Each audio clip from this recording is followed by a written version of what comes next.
Welcome everybody to my Dune Spice Wars tier list. Today I'll be taking you through the 4 factions in this wonderful 4x real-time strategy game in the early access build, of course. House Atreides, House Harkonnen, the Smugglers, and the Fremen are our 4 possible factions to play. I'll be ranking them, their powers, their counselors, all of it to try and bring together a cohesive strategy for you. Without any further ado, let's grace the like button with a hint of spice and begin with the nice guys. House Atreides. House Atreides are definitely the political powerhouse in Dune Spice Wars. They have the highest standing with the council, and you probably have the best chance at achieving a political victory, being voted governor of Dune, playing as House Atreides, and that is their key strength. Their specific ability is peaceful annexation. This allows you to peacefully take over territories. And while it's quite good at nabbing territories that are far away, it is somewhat costly, particularly in terms of time. It's quite a slow ability to take place. And generally speaking, it's maybe not quite as good as some of the other faction bonuses in terms of its overall power level. Next up, other factions lose no authority from treaties with you. This is potentially a benefit in that it inspires them or potentially leads them towards accepting deals with you because the cost is lower. However, it's important to note that this doesn't really benefit you. As the political powerhouse, you do benefit more from the Lansard Council standing, and one of your downsides is that you can't pillage neutral villages, so you'll lose that minor but potentially significant, particularly in the early game, ability to earn money. At 5,000 hegemony, you will start to receive a plus 10% bonus on Solari and unit power depending on the effects of resolutions. This is a good ability, but in my opinion, not really game-changing. And then at 10,000 hegemony, perhaps the most important thing here is that you can ignore the Charter's prerequisites except for the necessary Lansard Council standing. That means that you'll have a fairly easy job at placing yourself in positions like a Speaker of the Council and picking up those extra benefits that the Diplomatic Council, that sort of those overall powers that it can provide you with. Your councillors are all okay, but I only really consider one of them to be a must pick. Lady Jessica is useful to hurt enemy Lansard Council standing, although you should already have a reasonable control over this. Next up, Duncan is generally fairly useful. All relation gains with the siege are increased by 100%. It's nice, and minus 10% authority cost to annex a village is nice, although maybe there's a slight anti-synergy there. Actually, that's not necessarily true. It's more just that this ability is not that overwhelming. 10%. Good, but not great. Next up, your agents have one additional trait, and your villages gain plus 20% resource production for 2 days when their region's targeted by 1 or more operations. Again, this is nice to have, although some of the spy bonuses can be somewhat limited. So while the additional trait is nice, again, it's not necessarily game-changing. There is a little bit of RNG involved here, though, of course. And then lastly, perhaps, maybe an always pick, Gurney. He's good. Veteran militia units are incredibly strong and very useful. Probably the best, well, naturally the best militia in the game, so it's useful to have that unlocked. Also, military units start with 1 more experience level. Nice to have. Overall, these councillors are all fairly well balanced, fairly nice to haves. I consider Gurney to probably be the best here. Atreides are therefore a fairly well-rounded baseline pick. It kind of makes sense why they're the first house, the first faction introduced. If you can eliminate the Harkonnens, probably your most significant threat, especially when it comes to the council. They're the only one who start by default with votes. So probably getting your vote advantage over them early or getting them out of the way is a good idea.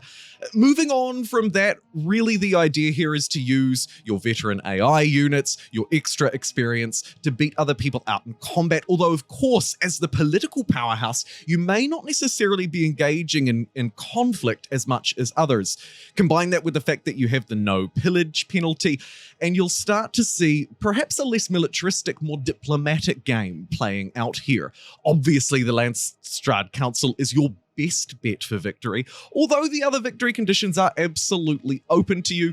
Your overall units in this class are fairly well balanced as well. I don't have too much to say about the Atreides units, although I do have some bones to pick with some other units in future. Overall, I think Atreides are a fairly solid pick. I think that Atreides are therefore a very solid pick. Perhaps the best entry pick from the developer's perspective as well.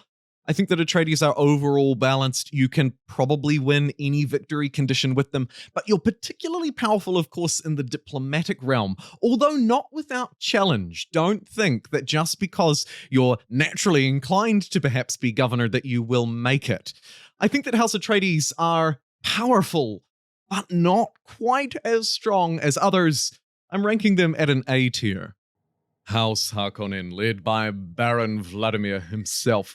A very interesting pick. Overall, a very strong faction aligned clearly towards militarism, but also towards building villages and base bonuses as well. A very solid, huge pick.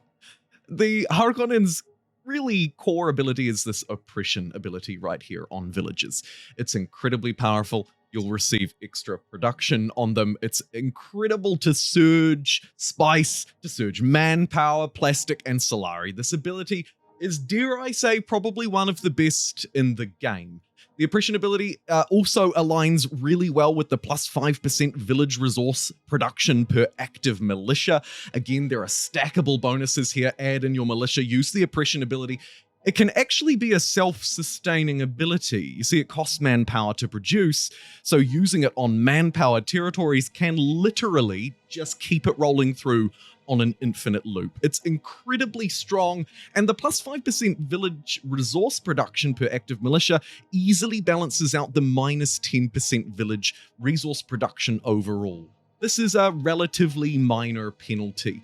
Always knowing the influence of other factions is useful as well, particularly in the early game. As you move through, of course, it becomes less useful.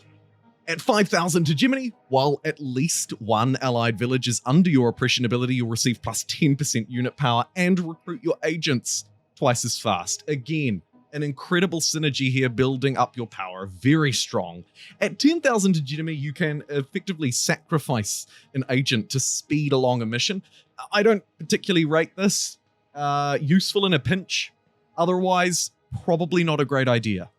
As House Harkonnen, you are also, don't forget, the other house to start with votes by default. This means you do have some standing with the council, and it means that a political or diplomatic victory isn't entirely out of the question for you here. In fact, it's very doable. It makes House Harkonnen a wonderful balanced house to play, really. You can explore any victory condition fairly easily. In fact, probably more readily than most factions in the game. Your councillors are generally a pretty strong roster of people here as well. The first councillor here is quite unique. You can effectively corrupt voting options, and you'll also gain 10 influence upon killing rebels. You can again chain this using your oppression ability and your powerful militarism to easily farm influence and control the vote using the corruption ability. This is very powerful. This will effectively counter Atreides for you and hopefully give you control of the council as well as the military in the game. You can see here we're painting a very strong picture. Your second councillor is perhaps slightly less useful. Intel is good. The generation here isn't amazing. I don't particularly rate this councillor all that much. However, it is important to note that the operations can be very strong.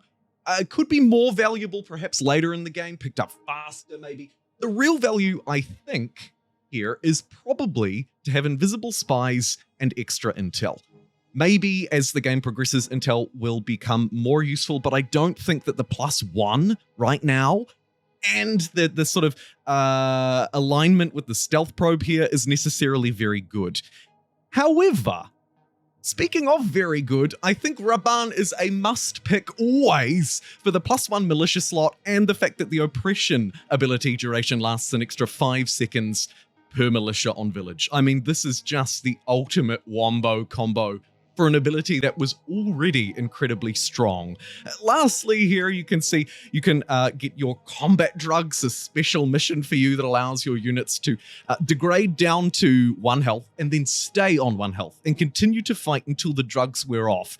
With this counselor, you'll receive a minus 50% combat drugs mission cost, and 50% of your military units costs are refunded upon death. You can clearly see that this counselor is obviously completely based around the combat drugs. Not a terrible pick, but I think with the powerhouse of Raban and probably the influence corrupting generation of being able to control the council will put you in a very powerful spot as House Harkonnen. Your units as House Harkonnen are also, I think, very good. Your troopers are fantastic. The Vanguard unit, I think, personally is actually quite terrible, but your gunners are brilliant as well for their adjacency damage and their armor break, and then your House Guards are just incredibly strong. 6 armor, and when they get to 20% health, they gain an additional 5 and 50% power. I mean, these things are just absolutely ludicrous powerhouses. Your units are very strong, backed up by hopefully control of the council and a desire to crush rebels. House Harkonnen are very strong. House Harkonnen, therefore, presents an incredibly well-rounded, strong, fierce faction to play. Your units are perhaps the best in the game, and your military should be as well. Couple that with the fact that your village development, not just because of the oppression ability, but helped by it, and perhaps your militia, so on and so forth, really produces a well-rounded faction, and actually, I think probably the easiest to play as well. Not that that necessarily factors into these rankings, but it is important to consider. You can likely push through and take any kind of victory condition you like, and probably with more ease than any other. I consider House Harkonnen to be S tier, best tier. The Smugglers, sort of the economic faction, the stealth faction, almost in this game, although it's a little faster and looser than perhaps Dune titles of old. The Smugglers can install underworld headquarters in opponents' villages, allowing you to perhaps siphon off resources from them, potentially set traps so you can take them more easily. That's effectively what they do. They're very good, therefore, at sort of taking money and other useful resources off of your opponents. You can place a bounty on Landside Council resolutions, giving you a little bit of control around the council and certain votes. However, it's important to note, of course, not as strong as Atreides or Harkonnen. Improved interactions with the Arrakis black markets are nice. Again, here you'll see more value out of your spice, additional trade options available to you, more ways to make money. At 5,000 hegemony, you'll unlock the contraband special events. Again, more ways to make money, get more resources. Great, great, great. And you'll gain 50 votes at the council. Here, effectively, you're trying to play catch up on everybody else and not doing a particularly good job. Don't get me wrong, really nice to have 50 votes, but not really worth writing home to your mum about. At 10,000 hegemony, you'll unlock the training of the mercenary unit, and your mercenaries will receive plus 20% power. Mercenary is useful because it doesn't require manpower, so it's a slightly different unit. It operates off a Solari-based cost for the most part instead of manpower. This, of course, does provide some synergy for you because, by and large, you're going to be making more money than everybody else through siphoning it through Underworld headquarters or generally getting better trade deals or better event deals. When it comes to your counselors, I think the first counselor is sort of a must pick. The reason why you play the Smugglers is for their Underworld headquarters, obviously. It's the thing that they really do best. Here you'll receive plus 5 Solari per adjacent region containing them, so it encourages you to expand, build more, grow them out, and plus 0.5 influence per Underworld headquarters overall. You will start to build up quite a bit of influence as you move through as the Smugglers, sort of making up for the fact that you're low on votes. However, it's important to note that currently in Dune Spice Wars, influence is capped at 500, making it perhaps less useful of a scalable resource than others.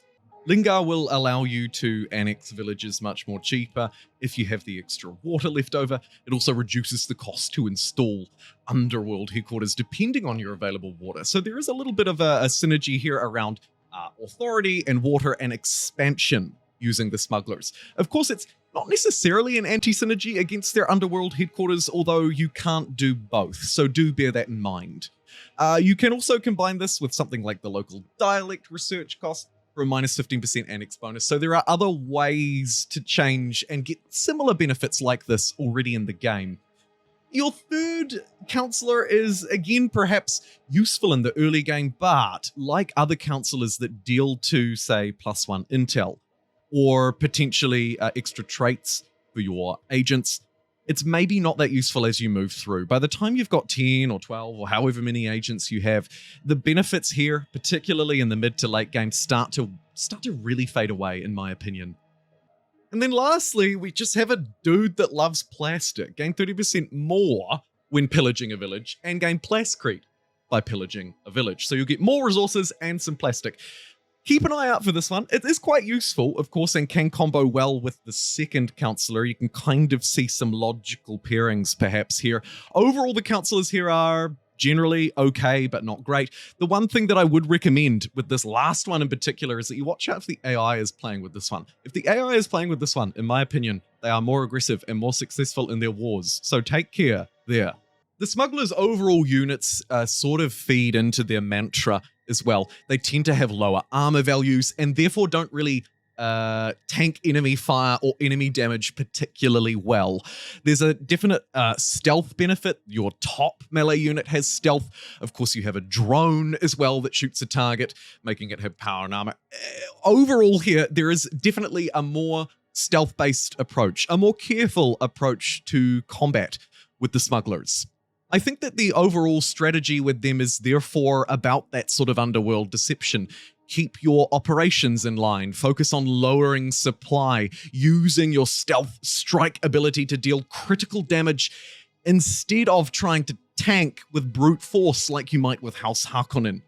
The smugglers are an interesting one for me. They're probably perhaps the most unique because of their underworld headquarters. They are definitely the economic faction. They have sort of some stealthy elements. I don't consider them to be as strong as the rest, and it is for that reason that I rank them at a B tier. Now, it's important to note here that they're not terrible. The rankings are pretty tight in this tier list, probably a lot tighter than many other tier lists for many other games. And then we have the Fremen, the native people of Arrakis, and it goes to show in their overall ability and design of this faction. A reasonable, enjoyable one to play too. Their default bonus is that military units have a minus 30% daily supply drain. This is useful, of course, for prolonged combat in extra areas. And while it might seem like a relatively minor bonus, I do think it adds up, actually. Although not as powerful as, say, Harkonnen's oppression ability. Let's not kid ourselves. You can form alliances with the Sietch outside of your territory. This is useful, particularly in the later game, as you likely end up with a lot of authority. It doesn't cost an agent. You can use your authority instead. The Fremen are very strong here with the Sietches, and you should really have them in your back pocket, even though you wouldn't consider yourself to be a diplomatic powerhouse. Perhaps the most significant ability of the Fremen is actually the third one. They may use thumpers for worm riding. This effectively means that you don't need to worry about building airfields.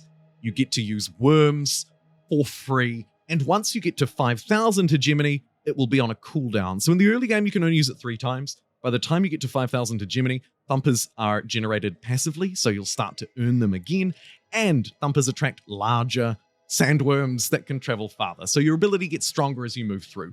At 10,000 hegemony, military units gain power according to your hegemony, up to a 20% bonus if the game has ended, although, of course, you never actually achieve that because the game will have ended, but close enough to it, you're probably going to end up with roughly a 10 to 20% bonus at this point. The Fremen's counselors are all okay. I don't think that there's necessarily a must pick like there could be with House Harkonnen. Your first one provides a little bit of extra intel and allows you to incite a rebellion against Lansard Council resolutions. I think this is useful because you're really the weakest when it comes to the council. Limited access is an understatement. You'll never get any votes. You've only got your influence to burn, and you don't have any sort of natural ability to earn any more influence than anybody else. I think that actually does make this first counselor a pretty good pick if you want to have some sway by being able to at least incite rebellions on those who may be passing resolutions that you don't agree with. Not super strong, but okay. +1 authority production per exploited spice field, and every new village capture increases siege detection progress. This is okay-ish, I suppose. Authority, like influence, is a capped resource, and while you can use it to buddy up with the sieges, there's some good synergy in this counselor. I haven't personally found that I've ever ran shy of authority playing as the Fremen. Is this ability bad? No, I think it's quite good. And the +1 per spice field is useful, but at the end of the day, you just might not need this authority, particularly as it's capped, particularly moving through the game. Mother Romalo here, I think, is another one that maybe seems good at first, but is perhaps not actually all that valuable. Revealing the position of all spice fields is nice, but you can easily just click one of your ornithopters around the world and find them fairly quick smart. And starting with your temple is nice, but nothing to write home about. You'll get +5% unit power at the cost of 5% spice. This is good enough, but again, not super strong. And it's also important to note that you don't get the other benefits of unlocking the technology where the temple is unlocked. I think that's a 1,000 Solari boost from memory. Lastly, we have what is probably a must pick, but again, it's a really weak must pick. I think all of them are not particularly strong. Here we receive +10% unit speed, and units gain sand killers when they have no allies nearby, so your lone unit will have +20% power and +2 armor. Nice enough. The +10% speed will allow you to outpace your opponents, which could be useful in a fight. One of the secret powerhouses of the Fremen is their incredible district, I should say, that you can build on your HQ. They have a unique district that's incredibly strong. It's bizarre, in fact. Its benefits are incredibly powerful. It's also important to note, of course, that their worm travel is very strong defensively to bring units back to protect yourself, but also offensively. Unlike airfields, where you have to build them in your own villages, you can worm strike anywhere, within a certain range, of course. What that means is, though, you can travel to enemy territories and enemy villages and catch them by surprise. It is incredibly strong. Their units overall are pretty good. Their assassin is a wonderful glass cannon. Otherwise, there's not too much to mention about their units. Fairly well balanced, fairly strong. Build your troopers, get a ranged unit, replace your troopers with the better trooper later on. Overall, the Fremen are a very powerful faction to play, a relatively easy one to play, and really no significant downsides to playing as the Fremen. Aside from, of course, that limited access to the council, which can be made up for with influence generation, although you may not necessarily need to go down that route. So where to place the Fremen? I think they're an S tier. Their ability with the worms is unlike any other for offensive and defensive capacity. You have it early, you have it much cheaper than airfields. It's incredibly strong. Combine that with your siege alliances that you'll start to pick up through in the later game, giving you actually some use for your authority and potentially some power at the voting table as well. The Fremen have a fairly well-balanced military, and overall their extra supply and their sort of ability to adapt to Arrakis. They are the native people, after all. They know this place, and it's represented incredibly well. They're a very user-friendly faction to play, therefore, much like Harkonnen, and I also think they're at a similar power level to House Harkonnen. This is probably the hardest ranking for me, to be completely honest and transparent with you. I'm not sure if they're better or worse than Atreides. I sort of bounce back and forth a little bit in my rankings and doing the research and trying to reflect. And in the end, I decided that actually the Fremen are an S tier, better than Atreides. But like I said when I was evaluating the Smugglers, these rankings are very close. And I could easily see a case for any of these names moving up or down one slot. Let me know what you think. I've probably ruffled a few feathers, but not intentionally. I think I've done a fairly good job at representing them, what they do well, what they don't do so well, but do let me know, because everybody will have different perspectives, and we are still in an early access period. So your beta testing and your sort of crowdsourced knowledge is probably more useful. So do chuck it in the comments below. Thank you so much for watching, and I'll see you in the next one.